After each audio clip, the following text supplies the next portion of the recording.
দুরুদে মুহাম্মাদি না, ওই দুরুদটার নামই হলো দুরুদে ইব্রাহিমি। কি পাঠ করি কি করি না? আল্লাহুম্মা সাল্লি আলা, সকলে পড়েন, আল্লাহুম্মা সাল্লি আলা মুহাম্মাদিন ওয়া আলা আলি মুহাম্মাদ কামা সাল্লাইতা আলা ইব্রাহিম ওয়া আলা আলি ইব্রাহিম ইন্নাকা হামিদুম মাজিদ। আল্লাহুম্মা বারিক আলা মুহাম্মাদিন ওয়া আলা আলি মুহাম্মাদ কামা বারাকতা আলা ইব্রাহিম ওয়া আলা আলি ইব্রাহিম ইন্নাকা হামিদুম মাজিদ। সুবহানাল্লাহি বিহামদিহি। আল্লাহ পুরস্কারও দিয়েছেন। ইব্রাহিম আলাইহিস সালাতু ওয়াস সালাম যেহেতু মিল্লাতা আবিকুম ইব্রাহিম, আল্লাহ তাআলা বলেছেন তোমাদের জাতির পিতাকে, আমাদের জাতির পিতাকে হযরত ইব্রাহিম আলাইহিস সালাতু ওয়াস সালাম, সেই ইব্রাহিম আলাইহিস সালাতু ওয়াস সালামকে আল্লাহ তাআলা পুরস্কৃত করতেছেন যে ও দুনিয়ার উম্মতে মুহাম্মাদি, যতদিন পর্যন্ত দুনিয়া থাকবে আমি নামাজ রাখবো, মুসলমান থাকবে, মুমিন থাকবে, তারা যখন নাকি নামাজ পড়বে তাদের নামাজ ততক্ষণ পর্যন্ত আমি সম্পূর্ণ করব না, যতক্ষণ পর্যন্ত আমার ইব্রাহিম খলিলের নামটা নামাজের মধ্যে না নেবে ততক্ষণ পর্যন্ত আমি নামাজটাকে পরিপূর্ণ করব না। সুবহানাল্লাহ, কি পুরস্কার আল্লাহ তাআলা দিয়েছেন লক্ষ্য করে দেখছেন।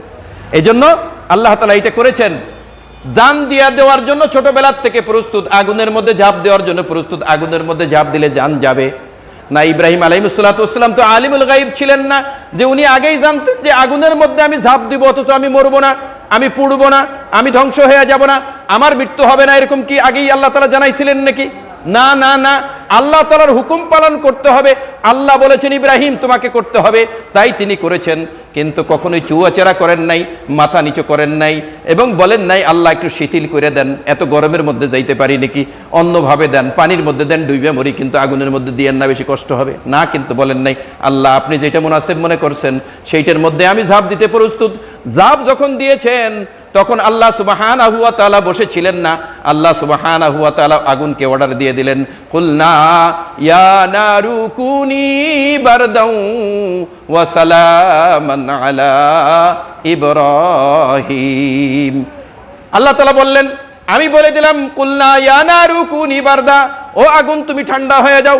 আবার এমন ঠান্ডা হয়েও না যে বরফ হয়ে যাও।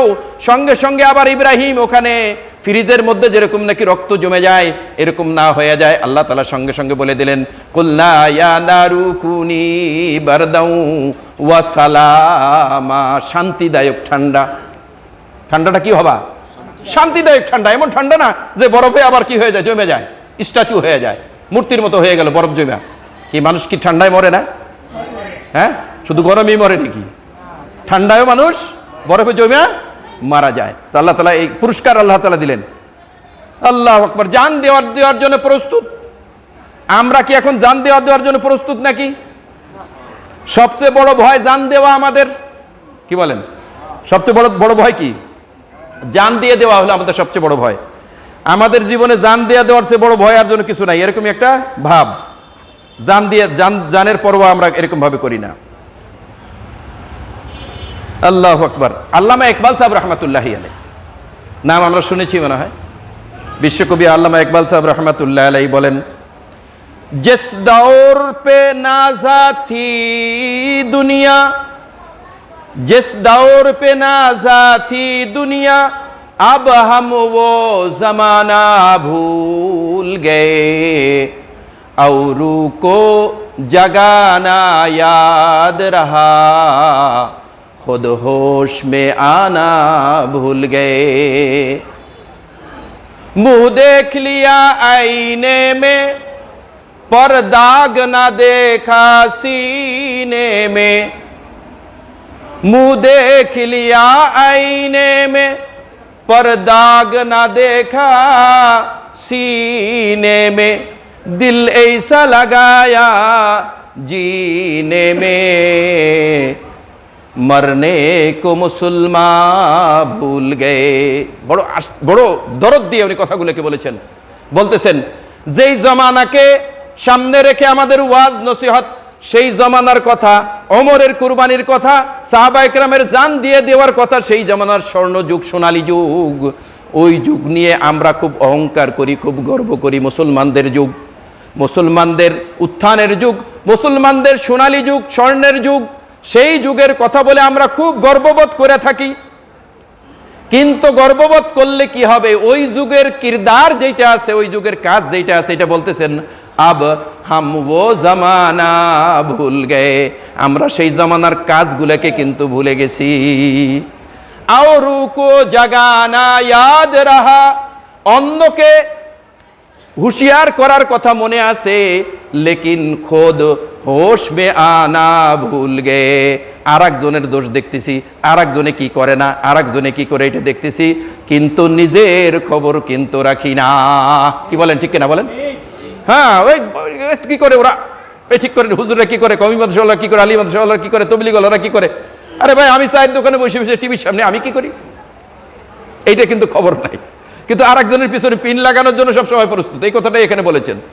হ্যাঁ, খোদ হোশ মে আনা ভুল গে, আওরুকু জাগানা ইয়াদ রাহা, खुद होश में आना भूल गए, दिल ऐसा लगाया जीने में, दिल ऐसा लगाया जीने में, দুনিয়ার এই মশগলার মধ্যে, মহাব্বতের মধ্যে জিলকে এরকম ভাবে লাগাইছি, নিজেকে এরকম ভাবে ঢুকাইছি, মহাব্বতকে ওখানে জমিনের মধ্যে, দোকানের মধ্যে, কারখানার মধ্যে এমন ভাবে ঢুকাইছি। এরপরে বলতেছেন মরনে কো মুসলমান ভুল গে, মুসলমানের যে মরাও একটা ইবাদত, মুসলমান যে দিনের জন্য জান দেওয়া একটা ইবাদত, এই কথাটাকে কিন্তু আমরা বেমালুম ভুলে গিয়েছি। এই জন্য ইব্রাহিম আলাইহিস সালাম আমাদের দলের লোক ছিলেন না, তিনি ছিলেন আলাদা দলের লোক, ওই সাহাবাদের দলের লোক, আম্বিয়া কেরাম আলাইহিস সালামদের দলের লোক। যখন তখন জান দিয়ে দেওয়ার মতো এরকম ভাবে স্পৃহা ওনার মধ্যে ছিল। আল্লাহ তাআলা পুরস্কার কি দিলেন? আল্লাহ সুবহানাহু ওয়া তাআলা পুরস্কার দিলেন যে দুনিয়ার মানুষ তোমাদের জন্য, এই উম্মতি মুহাম্মাদীকে তৈরি করার জন্য ইব্রাহিম আলাইহিস সালামের যে মেহনত ছিল, উম্মতি মুহাম্মাদীর কুরবানির জন্য, উম্মতি মুহাম্মাদীর হজের এরকম প্রস্তুতির জন্য ইব্রাহিম আলাইহিস সালামের যে এরকম ভাবে কুরবানি ছিল, সেইটার পুরস্কার হিসেবে তোমরা উম্মতি মুহাম্মাদী যেই প্রকারের নামাজ পড়ো, ফরজ পড়ো, ওয়াজিব পড়ো, সুন্নত পড়ো, সুন্নতে মুআক্কাদা পড়ো, সুন্নতে জায়েদা পড়ো, নফল পড়ো, আর যত প্রকারের এরকম ভাবে তোমরা নামাজ পড়তে পারো, সকল নামাজের ইফতিতা এবং তাখতিম হবে হলো এই দুরুদের উপরে। সেই দুরুদের মধ্যে আমার ইব্রাহিমের নাম যদি না নাও, তাহলে তোমাদের নামাজকে আমি সম্পূর্ণ করব না। সুবহানাল্লাহ বলেন না ভাই? পুরস্কার আল্লাহ তাআলা দিয়েছেন।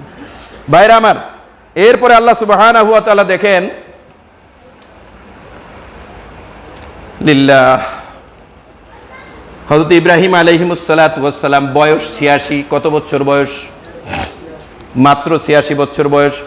86 বছর বয়সে কি 86 বছর বয়সে কি সন্তান জন্ম দেওয়ার যে প্রজনন ক্ষমতা যেটাকে বলা হয়, এটা থাকে নাকি? একজন পুরুষ মানুষের বয়স 86, তাকে যদি এখন বিবাহ করাই দেন তো বাচ্চা হবে নাকি? তার থেকে আশা করা যায়? সাধারণত না, কারণ আরজালিল উমুর হয়ে গেছে ওটা। ইব্রাহিম আলাইহিস সালাম কখনো কার কাছ থেকে কিছু চান নাই, আল্লাহর কাছে চান নাই, বান্দার কাছে তো চানই নাই। ওই যে মনে আছে নাকি, আগুনের কুণ্ডলীর মধ্যে যখন নাকি ইব্রাহিম আলাইহিস সালামকে রাখা হলো, তখন ইব্রাহিম আলাইহিস সালামের কাছে ফেরেশতারা এসেছিল। জিবরিল আল্লাহর কাছে বলল, ও আল্লাহ, আপনার খলিলকে, আমাদের কলজা ফাইটে যাইতেছে, আসমানের ফেরেশতা আমরা, আপনার খলিলকে আগুনের পোড়ানোর প্রস্তুতি নিচ্ছে এবং আগুনের মধ্যে ফেলে দিছে, এখনো আপনি কি করে চুপ করে আছেন? এবার আল্লাহ তাআলা বললেন, তোমার যদি মন চায় যাও তাকে সাহায্য করো। সঙ্গে সঙ্গে জিবরিল আসলেন, অন্যান্য ফেরেশতাদের এক দল নিয়ে আসলেন, এক এক ফেরেশতা এক এক ভাবে প্রস্তাব দিল, ও আল্লাহর খলিল, আপনি যদি চান তাহলে এই নীল নদের পানি এই জায়গায় উঠাই দিব, উঠাই দিয়ে আপনাকে আগুনটা নিভাই দিয়ে আপনাকে এখান থেকে নিয়ে যাব আমাদের হেফাজতে। আর হলো এখানে যারা আছে তাদেরকে এরকম ভাবে নুহের প্লাবনের মতো ডুবাইয়া তাদেরকে ইন্তেকাল করাই দেব, মেরে দেব। আবার আর এক ফেরেশতা এসে বলছে, দুই পাহাড়ের মাঝখানে ঘটনা ঘটতেছে, আপনাকে এখান থেকে উঠাই নিয়ে দুই পাহাড়কে এক জায়গায় করে দেব।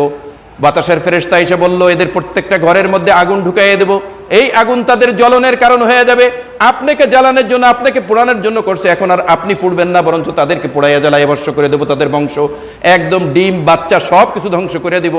কিন্তু হযরত ইব্রাহিম আলাইহিস সালাম কি বললেন, যে আমি তো কারোর কাছ থেকে সাহায্য নেব না, যে আল্লাহর হুকুম আমি পুরা করতেছি সেই আল্লাহ দেখতেছেন, তিনিই ভালো বুঝবেন যে আমার জন্য কি করা উচিত, আমি মাখলুকের কাছ থেকে সাহায্য নিতে চাই না।